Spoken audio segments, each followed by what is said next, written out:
In the early 1990s, computing was on the edge of a revolution. Digital Equipment Corporation, once a titan of the minicomputer world, needed a bold leap forward to compete with the rising tide of RISC processors and the looming dominance of Intel. Their answer was the DEC Alpha, a processor architecture so advanced that it would influence chip design for decades to come. This is the story of the Alpha, one of the fastest and most technically brilliant processors ever built, and the company that couldn't quite capitalize on it. By the late 1980s, DEC's VAX architecture was aging and struggling to keep pace with newer RISC designs from competitors. Engineers inside DEC began work on a successor architecture that could replace VAX and also power DEC's Unix systems. This project, originally called Prism, was eventually scrapped, but its lessons fed directly into a fresh, more ambitious design that would become Alpha. DEC wanted a clean, 64-bit architecture built for the future, not just an incremental upgrade. In 1992, DEC unveiled the Alpha AXP architecture along with its first chip, the 21064. It was a pure 64-bit RISC design built from scratch, unburdened by legacy compatibility requirements. This freedom let engineers optimize purely for speed and scalability. The 21064 launched running at clock speeds far ahead of most competitors, instantly making Alpha one of the fastest processors on the planet. Alpha chips quickly earned a reputation for raw performance leadership.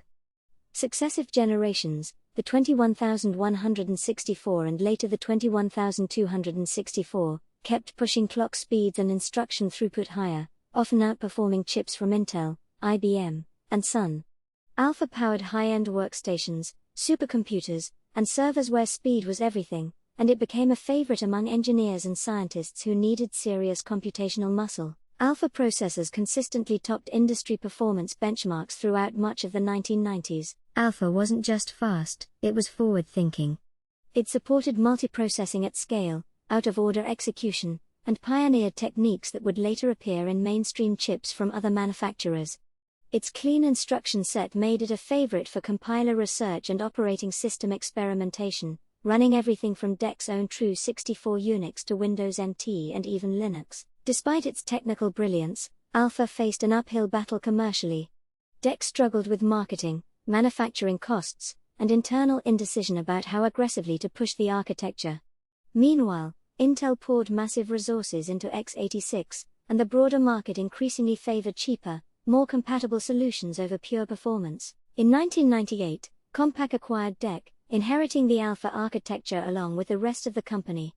Compaq continued Alpha development for a few more years, but its own merger with Hewlett-Packard in 2002 sealed Alpha's fate.